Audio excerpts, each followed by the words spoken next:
tayong naghahabol ng araw. No? Parang ang pacing ba? Nung unang panahon, parang matagal maghapon. Ngayon, napakabilis na. No? Bilis ang panahon, bilis ang buwan. Alright?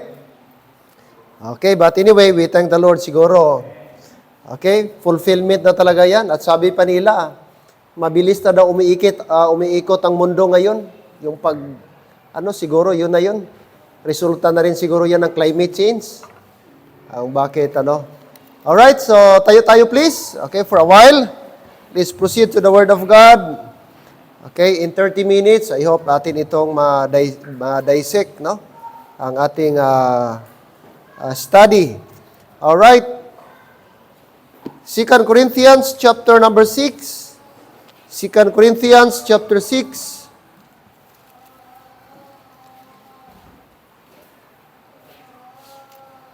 Chapter number 6, please. Okay, we're going to read verses 1 and 2. All right. 2 Corinthians chapter 6,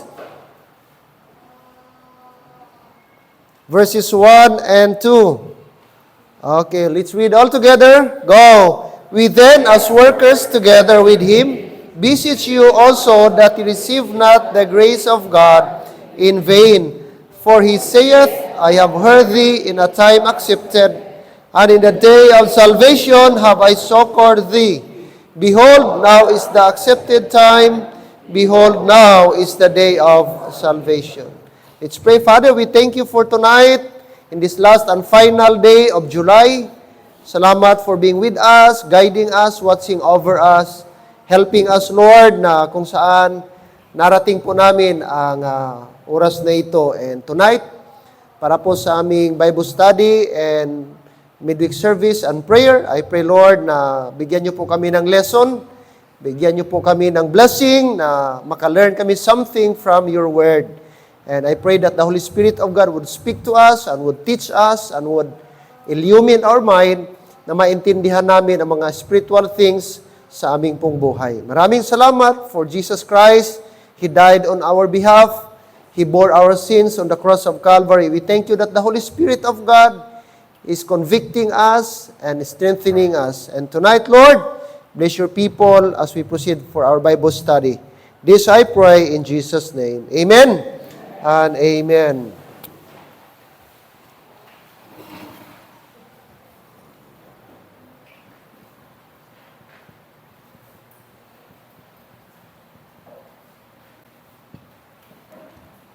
Alright, there are 3 things na ating pong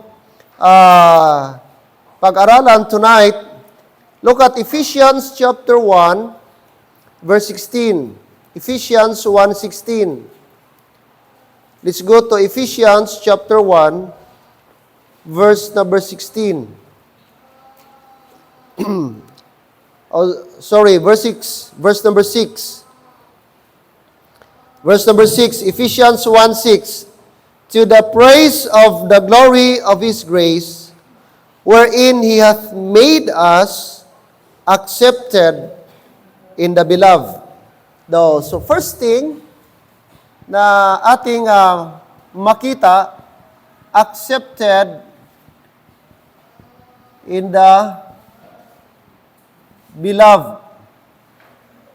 So anong ibig sabihin ng verse na ito? It speaks about our standing. Alright? Our condition, our possession as child of God. Sabi ng ating binasa, to the praise and glory of His grace, sabi ni Paul, wherein He hath made us. Take note the word, He refers to our Lord Jesus Christ, made us, that is past tense. Anong ginawa niya sa atin? Accepted in the beloved. So, ang Christian pala, ang isang believer of the Lord, ang isang taong saved, okay, spiritually speaking, sabi ng Bible, we are accepted in the beloved. Ito po yung grupo ng beloved, ito po yung community ng mga Christian. Ito po yung Christian brethren. Ito po yung tinatawag na BOC. Or, tinatawag siya na Body of Christ. Okay? Composed of all saved believers, regardless of your church affiliation, regardless kung anong church background mo, regardless sa ethnic background mo. Whoever or whatever man, mga kapatid, if you are saved, the Bible says, we are accepted in the beloved. Amen? Are you glad na ang ating spiritual standing? No? We are accepted in the beloved. Tinanggap tayo. Why? Because before, notice, before, ano tayo, ang ating standing, ang ating possession, ang ating spiritual status. Sabi ng Bible, Romans 5:8, but God commendeth His love toward us, in that, while we were yet sinners. Oh. Ano tayo? Sinners. Oh. Ephesians 2:12. Let's go to Ephesians 2:12. Ephesians chapter 2, verse number, okay? Anong sabi niya? Chapter 2, verse number 12. That at that time, ye were without Christ. Okay? Ano ang condition mo nung una? Christless. Wala kang Kristo sa buhay mo. Sabi ni Paul, ginamit niya ang past tense, ye were. Nung una, referring sa kanilang status, kanilang spiritual state, prior sa kanilang salvation, that ye were without Christ. Ano pang sabi niya? Aliens, no connection, hindi kilala, parang ibang planeta, kung sa atin yan.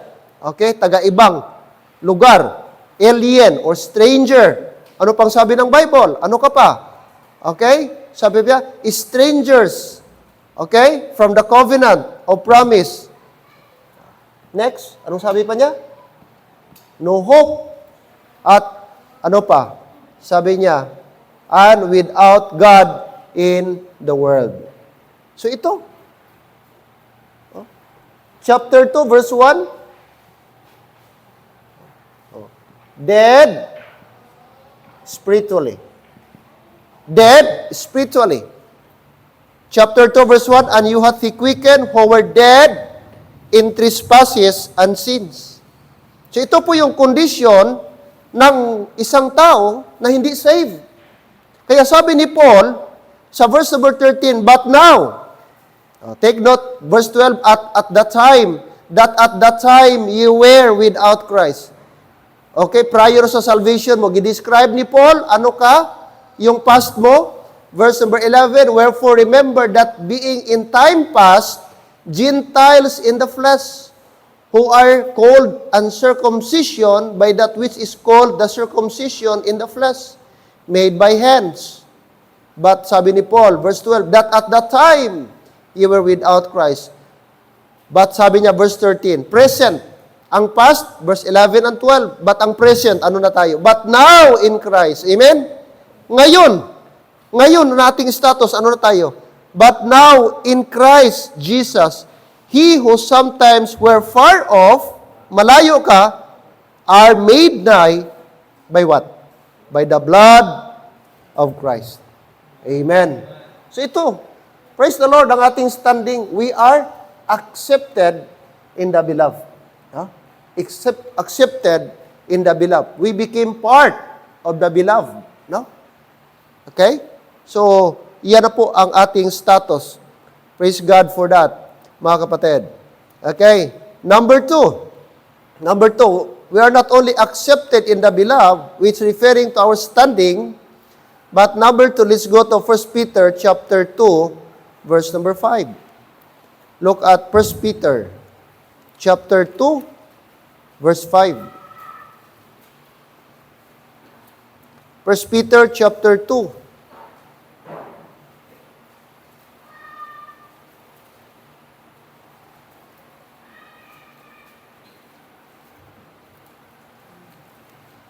First Peter chapter 2, look at verse 5. Ye also as lively stones are built up a spiritual house, next, and holy priesthood. You notice, may kama na rin. To offer up spiritual sacrifices acceptable to God by what? Jesus Christ. The second thing na ating ma-learn,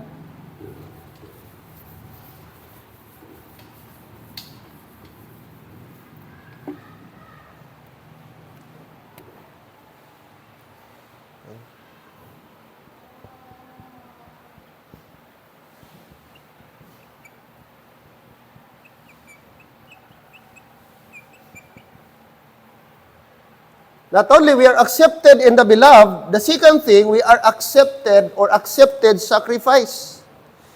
Alright?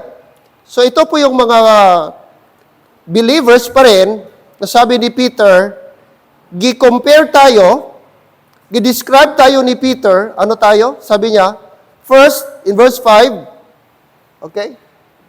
Lively stones. Gi-picture niya ang Christians as lively stones. Ano pa? Spiritual house. You see? Spiritual house. And pangatlo, royal priesthood. Royal or holy priesthood. Holy.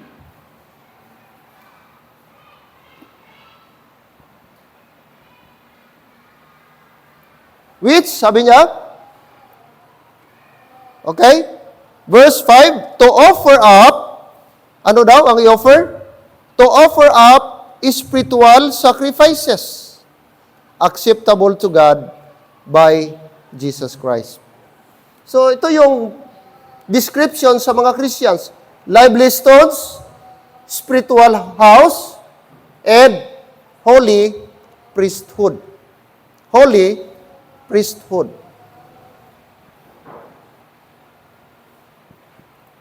Close open parenthesis refers to our worship. Okay? So, gi-expect ng Diyos na ang mga Christian mag-offer ng spiritual sacrifices. Amen? Offer tayo. And worship, true worship, listen, true worship, okay, involves, ano ang kasama? Ano ang element sa worship? Ang worship, true worship, involves singing. Hello? Amen? Appeal sa worship ang singing. Kaya during singing, dapat mag-sing tayo. Huwag tayo magtinamad, huwag tayo maging paluya-luya during singing. Kasi kasama po yan. Basahin mo, kahit sa Old Testament, Brad. Oh? Even doon sa pag-ikot nila Moses, doon sa Wall of Jericho, may mga singers doon. Okay? Kasama ang mga singers doon sa pagmarcha nila. Ganon ka-importante po. Ganon ka-essential ang singing even before.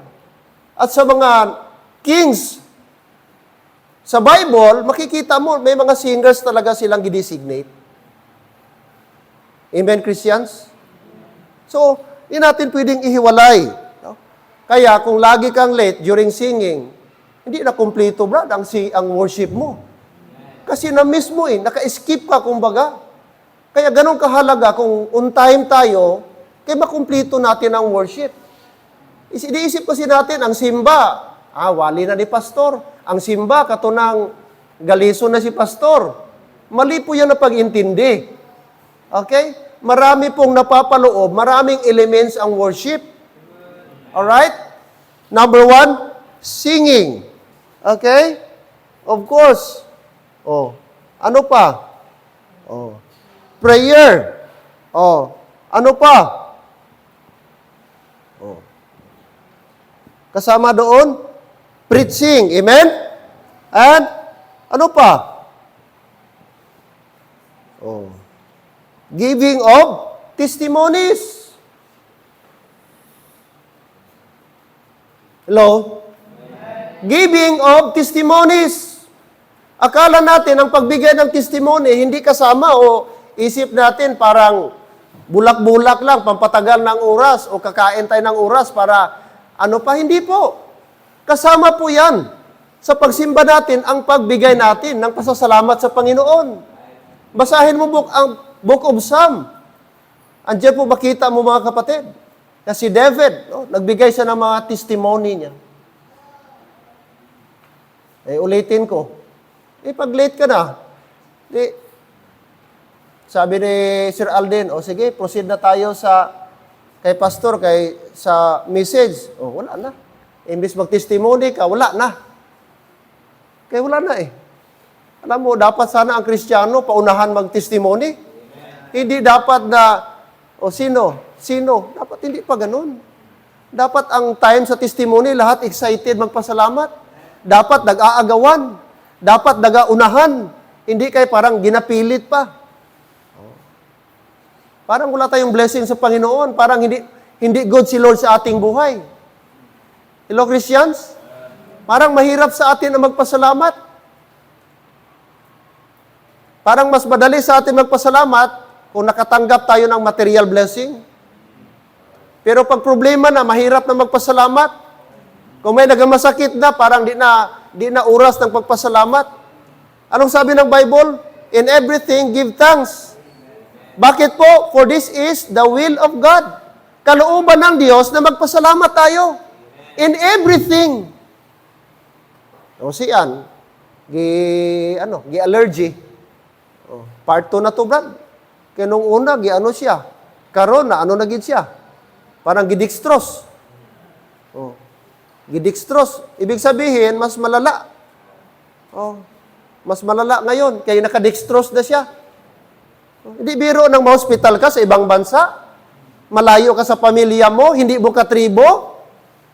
No? Mahirap ba? Kahit may pamilya ka na? Ano pa kaya yung malayo sa pamilya? Ibang bayan, ibang bansa. Ang ligwahe, mahirap mo pang i-express. Di ba? Pero sabi ng Bible, Brad, magpasalamat pa rin tayo. In everything, give thanks. For this is the will of God. Ano man yan, struggle man yan, kung sa atin, ng iba pa, may mga Christian pa magamit, unluckily. Wala na tayo gapati ng dimala, swerte, pero may expression pa, unfortunately. Meron po mga Christian. So magsabi ka, unfortunately, meron ding fortunate. Unluckily, may lucky pala. May swerte. Di ba? Wala na. We believe that everything is in God's hand. Amen? God is in control because God is sovereign. No? Sovereign. Pag sinabing sovereign, siya ang may alam, siya ang may control. Siya ang nagmamando. Ang ating gawin lang, magsunod lang sa Kanya. Because hindi po nagkakamali ang Diyos. No? He is too wise to be mistaken. He is unkind to be good. That's why, mga kapatid, pasalamat tayo. No? Testimony time, opportunity yan. Sunday, wala man tayo ga-testimony. So, sa Tuesday, o sa Wednesday, kung paano nag-work si Lord sa linggo na yan. Pasalamatan natin. Si Clint, parang medyo nainip na kami ang kanyang adoption. Parang minsan, sabi ko, parang mag-withdraw na ako. Kahit malaki ng gasto namin. Siguro, sobra na 20 mil ang nagasto namin. Maliban sa mga documents niya. Mag-submit kami ngayon, meron na namang hingiin. Ang nakakalungkot, puro original. Gihingian kami ng original kung nga birth certificate PSA. Si Mambik, original PSA birth certificate. Original aming marriage certificate, original. Kay Clint, original. Ang aking ate doon sa Negros, original. Kahirap kaya magkuha ng original. Tapos ngayon, hingiin lang nila. Tapos di na nila ibalik. Kay requirements doon sa central office, original. Ngayon na ako nakarinig ng government office, nag-require ng original. Ang tawag noon, anong tawag dyan? Yung maggawad ka join ng visa, ano ba yung DFA? Hindi man original ang ginahingi siguro. Makita, yes, okay lang, ipakita ang original, pero never nila kunin yung original. Siguro i-present mo lang. Na makita nila, ito'y original, pero yun, original. So ngayon, wala kaming original na birth certificate. Kinuha nila, isubmit sa office, kayon daw ang requirements para ma-adopt si Clint. Minsan naiinip na ako. Tapos, ang nakapait pa, mag-submit kami ngayon, after 2 weeks, ay sir, meron pa kayong kulang. Submit naman. Pagka after 1 week, ay sir, meron pang kulang. Sabi ko, di na lang isahin. Bakit di isahin? Bakit staggered? Bakit installment? Di ba pwede na lagyan na lang ng checklist diyan para isahin na lang? Minsan bilang tao parang nagiging, you know what, nagiging impatient ka rin ba? Bilang tao, Brad. Pero sabi ko, kung God's will ito ni Lord. Pero kung hindi, ikaw Lord mag-intervene. Kung hindi talaga para sa amin at hindi ma-change ang pangalan niya, hindi kami ang maging legal parents niya, so be it. Let thy will be done. Mahirap ba yung ipilit natin yung gusto natin pero hindi para kalooban ng Diyos? No? Baka mag-suffer tayo someday or ano. Pero pray kami. Kasi ang iniisip namin, una, si ate ko, mama ni Pastor GR, ang mother niya ngayon. Siya kasi ang single parent. Negros pa.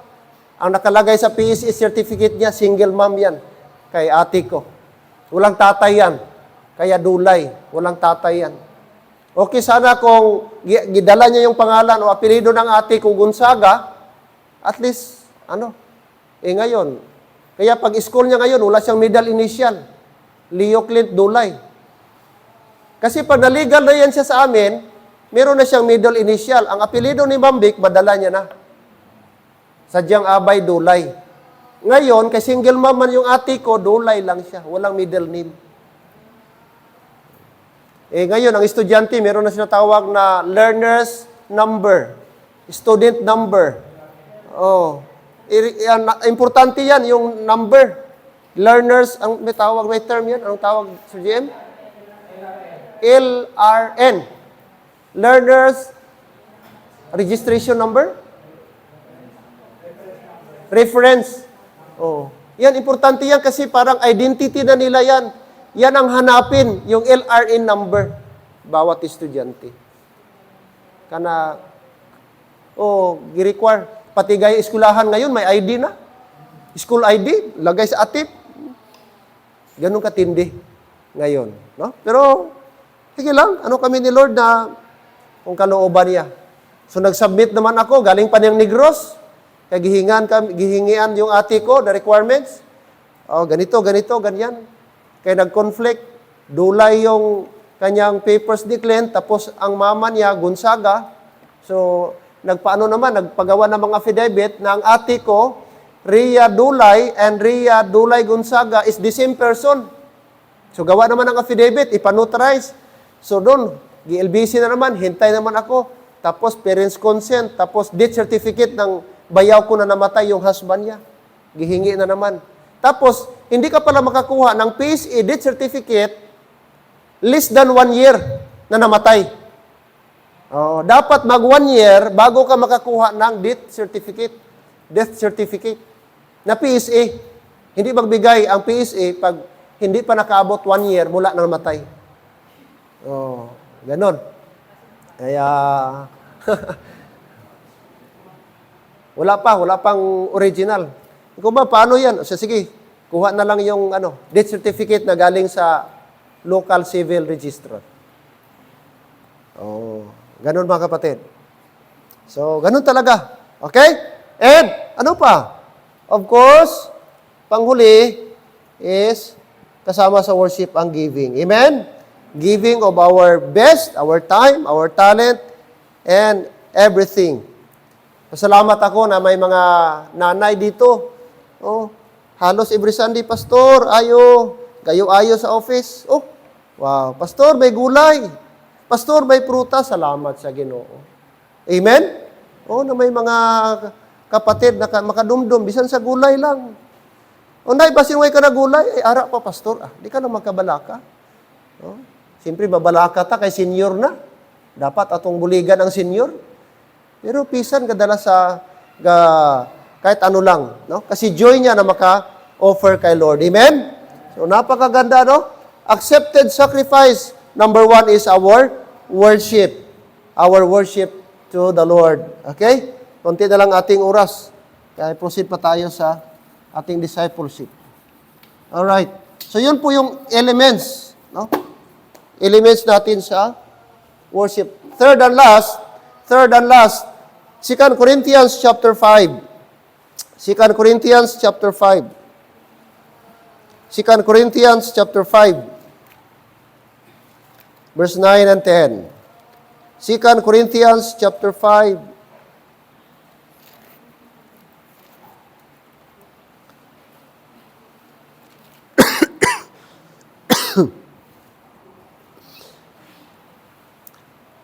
All right.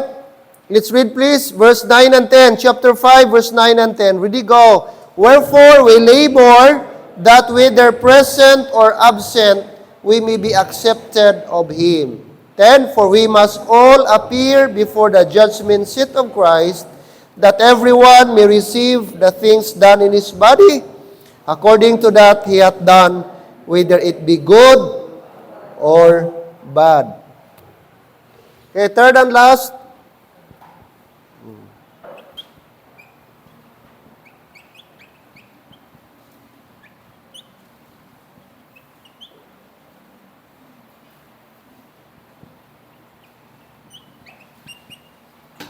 All right. Acceptable to Him. And that refers to our service. Notice the word, hindi po yan salvation natin. Take note the context po niya, labor. Labor. So, meaning ang ating ginagawa dito sa mundo. Okay? In verse number 9, wherefore we labor, that whether present or absent, we may be accepted of Him. Hindi ito yung ating salvation, tanggapin ba tayo o hindi. Present, buhay man tayo o mawala tayo sa mundo, sabi ng Panginoong Diyos, okay, tayo po ay tanggap niya na. Kaya po, sabi verse number 10, okay, bakit tayo kailangan mag-labor? Kailangan tayong magpagal. Bakit kailangan tayong mag-serve? Because verse 10, very clear, for we must all appear before the judgment seat of Christ. Take note, judgment seat of Christ ang i-judge sa atin. Ang judgment seat of Christ, take note, this is for reward. Amen? This kind of judgment is reward. Okay? Hindi ito tumutukoy na i-determine ka, heaven or hell. No. Alright? Kasi sabi dito, that everyone may receive the things done in his body, according to that he hath done. Take note ang word na he hath done. Yung kanyang ginawa niyang kanyang katawan, yung kanyang service, according to that he hath done, whether it be good or bad. So that is our service. Sana po, sabi ni Paul, na sana ang inyong service ay maging acceptable to Him. Ibig sabihin, gusto ni Paul sa mga Corinthians na hindi maging in vain ang kanilang service, ang kanilang pagpapagal, ang kanilang ginagawa, sana maging pleasing and acceptable diyan sa Panginoon. So yun po ang nais ni Paul na sabihin sa kanila. Gusto ni Paul na i-encourage po sila, mga kapatid. At sabi po niya, whether we be absent or present or absent, we may be accepted of Him. Okay? Last and final verse, Psalm 24. Psalm 24. Verse 4 and 5. Psalm 24, verse 4 and 5. Anong sabi ng Book of Psalm? Book of Psalm 24, and we will close with this verse. Okay? Verses 4 and 5. Ready, go. He that hath clean hands and a pure heart, who hath not lifted up his soul unto vanity, nor sworn deceitfully, he shall receive the blessing from the Lord, and righteousness from the God of his salvation. Notice the word, he that hath clean hands and pure heart. That speaks about our motive. Amen? na i-check natin ba ang ating motive? Na pure ba ang ating motive? Ang ating intention sa ating heart? Ang pag-serve mo kay Lord, tama ba ang motive mo? Amen. Ang ginagawa mo kay Lord, right ba ang motive mo? Sabi ni Lord, clean hands, pure heart. Sabi pa niya, Brad, okay? Hath not lifted up his soul unto vanity, nor sworn deceitfully. Anong promise ni Lord? Verse number 5, he shall receive the blessing from whom? The Lord. Amen. Yun ang promise ni Lord. So, importante mga kapatid, importante ang ating pure heart. Take note, hindi nakikita ng tao ang pure heart. Ikaw lang at si Lord. But I hope and pray na sa lahat na ating ginagawa, pure ang ating intention. Pure ang ating motive. Because we can expect the blessing from the Lord. Kaya po ang ating service, importante po ang ating service. Ang iba, ga-serve sila para maligtas. Hindi po. Tayo, nag-serve tayo kasi ligtas tayo. At nag-serve tayo so that one day in heaven, meron tayong matanggap na reward. Okay? So, I hope sana. Huwag tayo yung mindset ba? Bahala, pastor, wala reward, basta langit. No? So, ibig sabihin yan na wala ka ga-aspire ba nga mag-excel? Wala ka ga-desire ba nga magamit ka ni Lord? Kaya ang imong desire, pang palangit lang. Bahala na pastor. Sila na lang, ila na lang na. Sabi mo lang yan, pero pagdating sa judgment seat, doon ka mag-regret. Sabi ng Bible, duha lang kaklaseng tao sa langit, approve or ashamed. Approve or ashamed. No? So sabi po ng Bible, yung iba, idaan sa apoy, masusunog. Kasi ang intention hindi tama. No? Kaya po mga kapatid, we need to be serve the Lord faithfully. Take note, ang lahat na word accepted, acceptable, mga kapatid, trabaho yan ni Lord, hindi trabaho ng tao. Okay? Trabaho yan ng Diyos. Tayo ang tinanggap niya. Hindi tayo ang tatanggap. Tayo ang tinanggap mula nung na-Christian po tayo. Amen? Praise the Lord for that. Tayo po tayo, please. Father God in heaven, maraming salamat sa maikling salita ninyo. Lord, how I wish ma-prolong, ma-extend, but Lord, meron pa kaming mga ginakiter na mga ministry sa aming church. And thank you, Lord, na even for the 30 minutes, meron